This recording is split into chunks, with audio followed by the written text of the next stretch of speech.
Sorry I'm late, everybody. Now that everybody's here, I think we can go ahead and get started. I think everybody knows my father and my sister, and these are my housemates and physics pals, Lin Chen and JT Bachner. I've also invited some others here to join us. This is Professor Campbell. He is the instructor of paleontology, and Dr. Tolley, he's the head of the Department of Astrophysics and Cosmology. Why are we here right now? How do you spell astrophysics? So, a few days ago, my sister asked me to check something out for her. I was a bit skeptical at first, but for the sake of the harmony of my family, I agreed. Like in most families, we don't see alike on many things. My father is a man of the cloth, and my sister followed him in that way of thinking. I myself took a different path and got wrapped up in science, physics, to be precise. We still love him, though. Kind of. Thank you very much. And everyone generally accepts the fact that science and the Bible are at odds with most major issues, especially when it comes to the creation of the universe. Genesis says the earth and the universe were created in 6 days. Science says it took some 15 or 16 billion years. The Bible seems to be at complete odds with science. It's just another religious mythology spun by the ancients to explain the unknowable. Dad, what is the biggest doubt most people have when it comes to believing the Bible? It's Genesis, the idea that the heavens and the earth were created in 6 days when all of science says otherwise. Follow me. So I think I'm like a lot of people. I believe in a creator, but the conflict between the Bible and science has kept me from a total commitment to my Jewish faith. It's those first 6 days, the first 31 verses of the Bible, you just can't get past. You either accept the Bible or believe science. What's the answer? Is it 6 days or 16 billion years? You can't have it both ways. Until now. Like I said, Carrie brought me an idea, and Lynn and JT worked with me on it, and we asked Professor Campbell and Dr. Tolley to go over what we found. Something we're now calling the Genesis Code. I think that now we can show you. Drum roll, please. I think the answer to the question of is the Bible right or is science right? And it's that both are absolutely correct. This ought to be good. Oh, it is. So now, let's play some football! Yes, Dad. Okay, you be the quarterback right there. Dr. Tolley, you be the left end of the offensive line. Chase, you're the center. Tyler, you're the right end of the line. Lynn, you be there and be the running back. And the defensive line, Professor Campbell, Shane, and Carrie over here. Carrie, my lady. You be the left end of the line here. Okay. I want you to get a crack at you, Tyler. Go for it, Carrie. Blake, you be the middle linebacker. And JT, my man, you are the safety. Okay, this is good, this is good. Okay, Dad, so this is going to be... Peyton, sorry. It is going to be a running play to the right. So you're going to pitch it or lateral it over here to Lynn, okay? Here we go. Hey! Peyton Manning takes the snap. Oh, it's a pitch to Joseph Young. He's trying to turn the right corner, and oh my gosh, what happened? Oh, personal foul on number Carrie. I want to take out the red handkerchief and review that, please. Okay, well, while the referees go under the hood, let's take a look at what happened. What happened is Carrie punched Tyler in the heart. I mean, the play itself. Dad, I'm sorry, Peyton. Thank you. Describe the play. Well, I lateraled to my running back, and she tried to make her way around the right side of the line. And Blake, you were the defensive linebacker. What did you see? I tried to run around the left end of our line. You saw it going to the right, and you saw it going to the left. So who's right? We both are. We both described what we saw. You saw the same events in different ways. Why? I saw it from my perspective on defense, and Reverend Wells saw it from his on offense. This is an example of two different frames of reference. This is an essential part of what we are discussing here today. Hey, Mark, I'm gonna need an x-ray. Can we get Oh, how about some Gatorade instead, my friend, okay? Get out. Boom.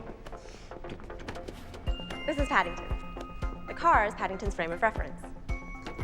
From where Paddington sits, driving along the road, trees and buildings and everything along the highway all appear to be moving, while he is stationary.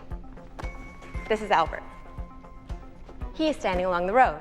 He is in a different frame of reference than Paddington, who is in his car. From Albert's frame of reference, it is Paddington who is moving.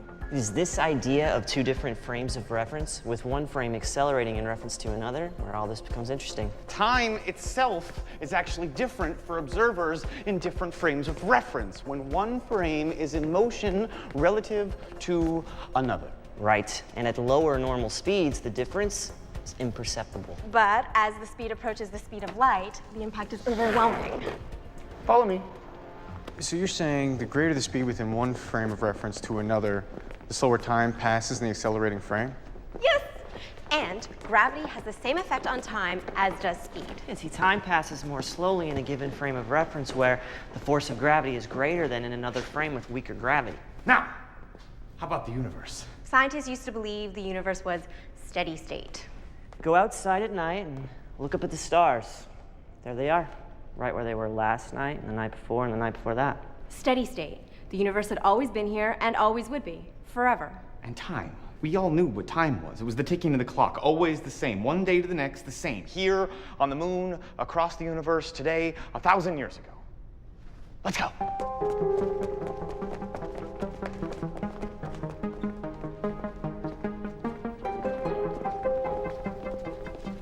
And time. Time was a constant that had nothing to do with anything else. Time moved forward from today to tomorrow and on, always forward and at the same speed. Tick, tock, tick, tock. And then along came Albert Einstein, and everything changed. I knew this was gonna be a physics class. I knew it, man. Learning is rough. Does everyone know the Big Bang Theory? Ooh. Yes, Tyler. It is a TV show about two really nerdy dudes live next door to this really hot chick who, it's about these two really nice guys and a really pleasant girl. It's a great TV show, Tyler, but I'm actually talking about the other Big Bang. We have a little computer imagery to show you what it was. In the beginning, there was nothing. The universe did not exist. No planets or stars, not even empty space, nothing. Not even time. And out of this complete nothing was a flash, and a speck was formed, no bigger than a mustard seed. And in that tiny speck was all of everything that ever would be. And that speck expanded at hundreds of millions of miles per hour. It was a ball of pure energy, dense and massive, beyond imagination. And the temperature was in the trillions of degrees. A mass of pure plasma expanding at the speed of light. Everything that ever would be. I mean, the material from which everything exists today. The planets and the stars, all living things. Time and space itself was created at that moment. And this was good news for Bible thumpers like me and Dad because science was saying that there was a beginning, just like it says in the Bible. Of course, the bad news was the Bible said this all happened in 6 days.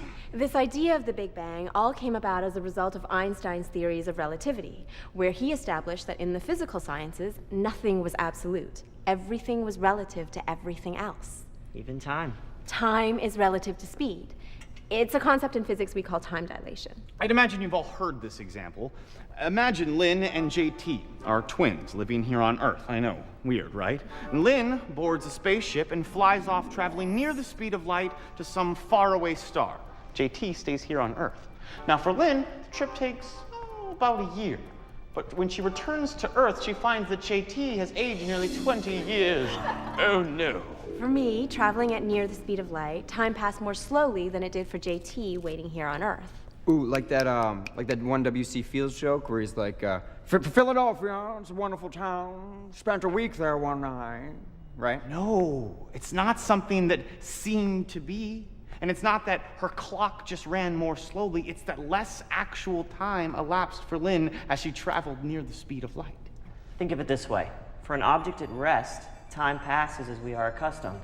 As the object begins to accelerate and as its speed approaches the speed of light, the amount of time that passes decreases. The passage of time is relative to speed, as Lynn said, time dilation. Are we done with all the physics stuff? You like this next part, Tyler?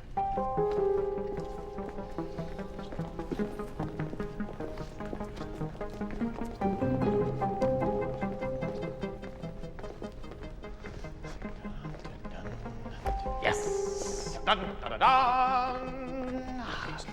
So this time dilation thing, it's like the Star Trek movie, right? Is that what he said? Like when young Spock meets old Spock. Just like that, yeah. That was weird. That was so weird, but I didn't think that was a real thing. That's a movie thing, right? No, that happens. Ladies and gentlemen, welcome to the planetarium. Please have a seat over here. Remain seated. Dermen sentados, por favor. Together, another visual to show you what we mean by time dilation. We took some footage from an old sci-fi movie and created this little clip. Please enjoy yourselves, get comfortable, and lean your seats back. Imagine this is the bridge of a starship on a mission of deep space exploration.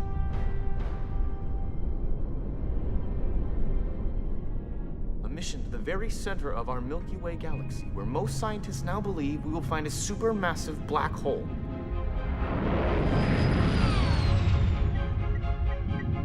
The black hole at the center of our Milky Way was once a star with a mass estimated to be some 2.5 million times that of our own sun. When that star collapsed, all of its mass was condensed into a tiny spot in space of infinite density, the size on the scale of a grain of sand. This is called a singularity, and the gravitational attraction it exerts is so powerful that nothing, not even light itself, can escape. Hence the name black hole. The commander of the starship has sent one of his smaller survey craft to explore the black hole. Let's call the commander of the survey craft Captain Chen. Can I be the commander of the starship? Sure, why not? Cool. Commander Chase on the starship is watching Captain Chen on the bridge of the survey craft as it approaches the event horizon, That's the edge. the edge of the black hole. As Commander Chase and his helmsman look across at the bridge of the survey craft through their monitor, Looking into one frame of reference from another. That's right. Yes. Chase and his helmsman see the movements of Chen and her crew are slowing down. They now seem to be in slow motion. But for Captain Chen, everything is normal. She will log the results of her mission into her ship's computer and then take her survey craft back to the coordinates where she expects to find the parent starship. But it's not there. They will hail another passing ship and experience a startling revelation. Those to whom Captain Chen will ultimately give the report of her 1-hour survey at the edge of the black hole will be the distant descendants of her starship mate. During the 1 hour described by Captain Chen, the clocks of these descendants will have recorded the passage of thousands of years. During what Captain Chen and her crew experienced as the passage of 1 hour at the event horizon, thousands of years have elapsed in the space they occupied prior to their trip to the black hole. As I said earlier, this is time dilation, the effect of increased gravity slowing the passage of time, just as does speed. For an object in a zero or low gravity environment, time passes as we are accustomed.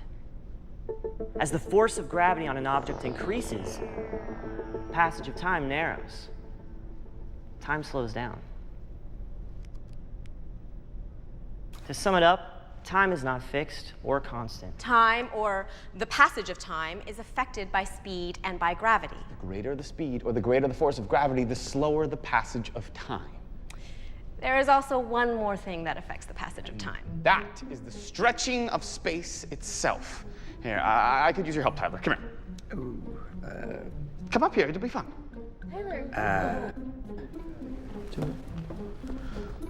How's the chest? A little dizzy and nauseous. Pull this up. Looks like they finally found a way to use some of your hot air there, Tyler. Blow it up a little more. Okay, hold it there. Hold it there. Okay, now science tells us that the instant of the Big Bang, everything that ever would be the universe and anything in it Including time and space itself. was compressed to a speck the size of a mustard seed. Now, as the universe expands, galaxies form. So think of the black dots on the balloon as galaxies, and the balloon itself as the universe. Now notice, as the universe expands, the distance between the dots, the galaxies, it increases. There's no more of anything. No more matter or space or time. It's just the distance between what there is increasing. Space itself is stretching. And as space stretches, so does time. Just as time is affected by speed and by gravity, it is also affected by the stretching of space. But the stretching of space affects time from one moment to another, rather than just from one place to another. And this brings us back to Genesis and the quandary of 6 days or 16 billion years. Can I keep the blunt? Sure, Tyler. Now, in order to understand these first 6 days, we need to identify the frame of reference in which they unfold. How, Dad, is the story of Genesis conveyed to man? Well, depending on who you believe, the first 5 books of the Bible, including Genesis, were given directly to Moses by God, or God inspired certain others to write those books. So the source of the story of the first 6 days, directly or indirectly, is God. Yes. So Genesis is told through God's perspective, from his, scientifically speaking, frame of reference, like Peyton Manning or Blake in our football game. Yeah, that's correct. So, just what was God's frame of reference? God's frame of reference when telling the story has to be somewhere not affected by local distortions. Like speed or gravity? Yes, and that somewhere has to be the universe itself, the total universe, the cosmos, not some isolated locality within it. So the question is, how does time unfold in this cosmic frame of reference? How is it recorded? To understand that, we must first define what a clock really is. Quite simply, a clock is anything that repeats itself periodically and where the rhythm of those repeating cycles can be used to denote the passage of time. That's like straight from the dictionary. Tick-tock, tick-tock, tick-tock. A clock is not something that creates time. A clock only records the passage of time. So the cosmic clock that God uses to relate his time of creation to man is what? The answer is simply light. Light is the only constant in the universe. It provides a method of measuring the passage of time in the cosmos. Light can be used as a cosmic clock to measure the passage of time by any change in the wavelength or cycle or frequency of light. The distances between the crests of the light wave. Ding, that's right. We'll skip all the math involved. I mean, you'd like us to. I mean, I'd be happy to go through the detail. No. We're good. Okay, then let's just say that science has proven this by measuring the stretching of the wavelength of the light from the sun compared to the wavelength or frequency of the same light created on Earth. The results confirm the predictions made by Einstein and by the theory of time dilation. In order to compare time today with time at the Big Bang, And the passage of time between then and now, there has to be a source of light which exists today that also existed at the time of the Big Bang. This light source was found in 1964 by accident when two astronomers discovered what's called cosmic background radiation, or CBR. This is a residual radiation left over from the time of the Big Bang. and it fills all space today as it did then. The property of the CBR, which make it the perfect cosmic clock, is the change that has occurred in the wavelength of the decaying ash between the moment when matter first was formed following the Big Bang and now. At that Big Bang moment, the temperature in that initial plasma mass was nearly 11 trillion degrees, and the frequency of what is now CBR corresponded. The original frequency of the CBR was some 3 trillion cycles per second. As the universe cooled and expanded, space stretched, and with it, the wavelength of the CBR. Today, that CBR is cooled to only 2.73 degrees Kelvin, and the wavelength to some 3 cycles per second. The ticking of this cosmic clock has slowed from 3 trillion cycles per second to 3 cycles per second. The stretching of space and time as the universe has expanded, in turn, stretched the distance between the wave crests of the CBR. The passage of time just after the Big Bang occurred at a rate 1 trillion times faster than it does today. So God telling the story of the first 6 days to Moses, he was telling it from his frame of reference. He told it based on the passage of time reflected by the cosmic clock. God related to Moses what happened on each of the 6 days of Genesis based on the passage of time as kept by the cosmic clock as it recorded the passage of time as it occurred. There's a simple formula which can be used to break the rate of change in the passage of cosmic time down into steps. But in doing this rate of change, the amount of time passing will be seen from our local frame of reference, our perspective, here on Earth today, in the future. Yes, we will be looking back in time, measuring time by our clocks today. Our clocks that run 1 trillion times slower than the cosmic clock just after the Big Bang. Yeah, exactly! With every doubling in the size of the universe from the instant of the Big Bang until the time of Adam, the stretching of the wavelength of the CBR reflects a slowing of the passage of time by 1/2. Obviously, each doubling in the size of the universe takes longer than the previous doubling.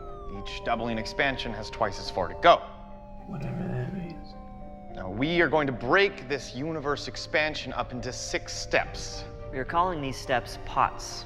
It's a term we coined meaning passages of time. Each pot reflects the passage of time from the Big Bang to now, with each of the 6 doublings in the size of the universe and 1 trillion times stretching in the size of the universe. The first of these 6 pots, looking back and based on our time today, would reflect the passage of 8 billion years. Let's assume Paddington was there right after the Big Bang and saw the events of the first pot as they occurred. All of that information would be wrapped up inside the coils of this slinky. The universe expands. Space and time stretch 1 trillion times. The extended distance between the coils of this slinky indicating that stretch. And now Paddington comes up and tells Albert about the events of that first pot. He describes these events as they took place in their original time frame, one day. But as Albert looks back, he sees those events from the perspective of today's clock, a clock that runs 1 trillion times slower than the original cosmic clock used by Paddington. He sees these events unfolding with the passage of 8 billion years, which reflects the stretching of space and time. With an adjustment in the logarithmic scale, the second of the pots would reflect the passage of 4 billion years. And then 2 billion and 1 billion and so on. Add up the length of time reflected by these 6 pots as seen from our current perspective, and you have 15.75 billion years as the age of our universe, or 6 days as measured by the cosmic clock. And this is a scientific observation based on proven science reflecting the same period of time as it occurred in the 2 different frames of reference. The time as it unfolded based on the cosmic clock, and the amount of time as measured by today's clocks, measured by today's time computation. What God described to Moses and what Moses described to the next person using the passage of time are from different frames of reference, different perspective. God telling Moses the story of the 6 days of Genesis is like Captain Chen relating the events of her 1-hour survey at the edge of the black hole to people whose clocks had marked the passage of thousands of years during the same 1-hour period. And you might just find this to be an interesting quirk, except for one thing. Let's look at what science says actually happened during each of these pots and compare them to the 6 days of Genesis. Dad, if you could summarize for us the first day of Genesis. In the beginning, God created the heavens and the earth. And the earth was without form and was void. And the darkness was over the face of the deep. And the Spirit of God hovered over the surface of the waters. And God said, "Let there be light." Are there some points that need to be clarified? Yeah, 3 really. You need to understand something of Hebrew to understand the book of Genesis.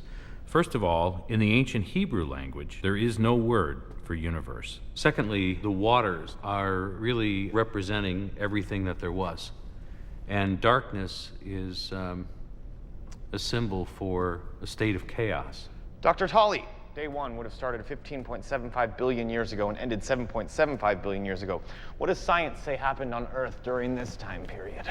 At the instant of the Big Bang, everything that would ever be, everything that would constitute the quarks, protons, neutrons, electrons, from which everything that now exists, as well as time and space itself, were created. The Earth only existed in the form of stardust that would later congeal into the planet. As to the verse, "Let there be light," you need to go back to your Big Bang video and correct something. The name Big Bang conjures up the impression of this brilliant explosion and flash of light, like an atomic bomb.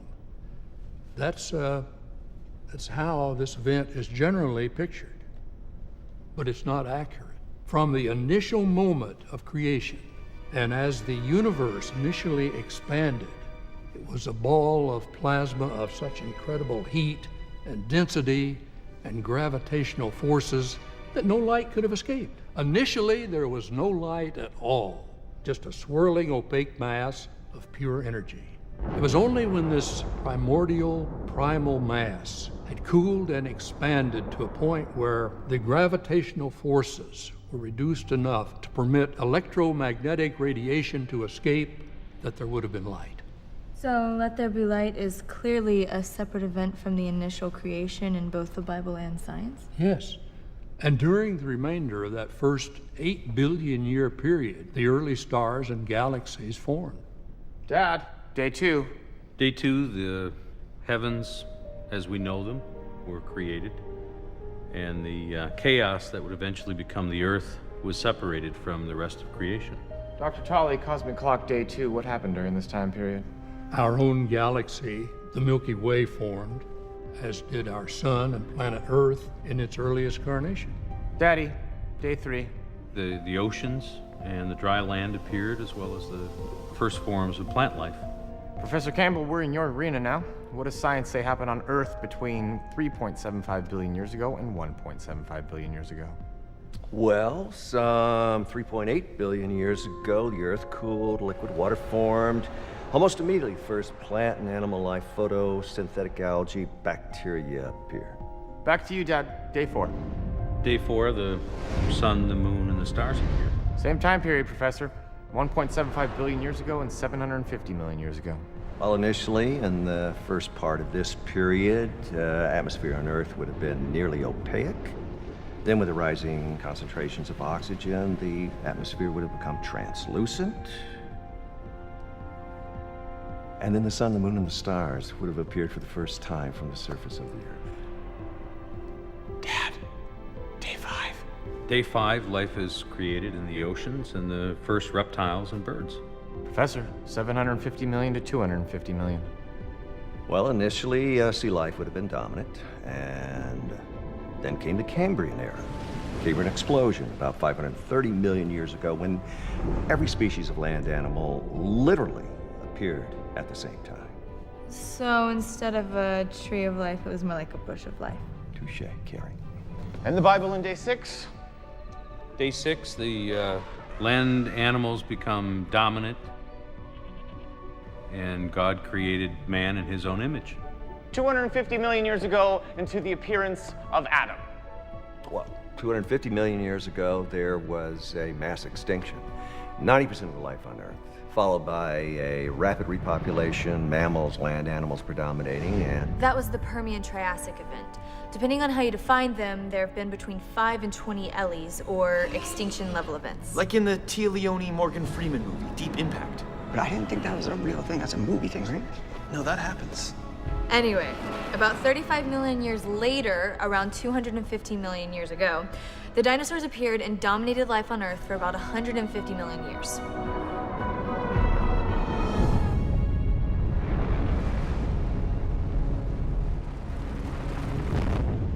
Then, 65 million years ago, another ELLI, this one known as the KT extinction, killed off the dinosaurs and opened the way for mammals and birds to become the dominant land animals. then the first hominids. And finally, human beings as we know them today appeared.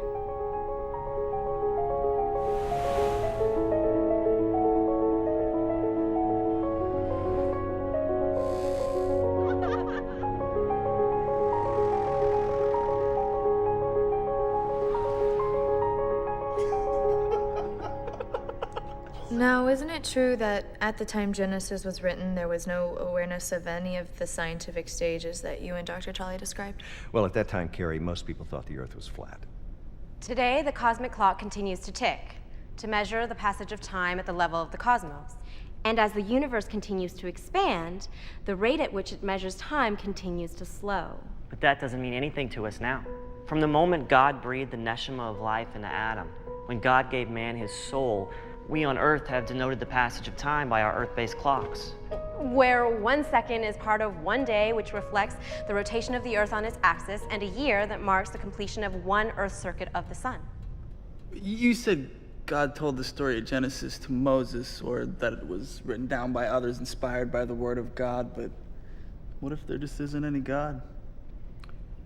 The idea that Moses or anyone else at the time Genesis was written, a time that Bob reminded us just a minute ago, when most people believed that the world was flat, could have created a story that so perfectly reflects what science has now proven to be true, all on its secular own. To believe that, for me anyway, is harder than to believe in God. But isn't that the same thing as the old day-age argument? No, not really. The day-age or concordist interpretation is an attempt to rationalize the Genesis story and reinterpret the words that the original authors used when they presented the 6 days of creation. There is no science to back that up. I mean, what we are talking about here today is a result of applying proven science to the issue. This is a scientifically derived answer to the question with no spin or subjective interpretation. So you see, science and its 15.75 billion years and the 6 days of Genesis are in complete accord. Science has proven what religious leaders have been unable to prove for thousands of years.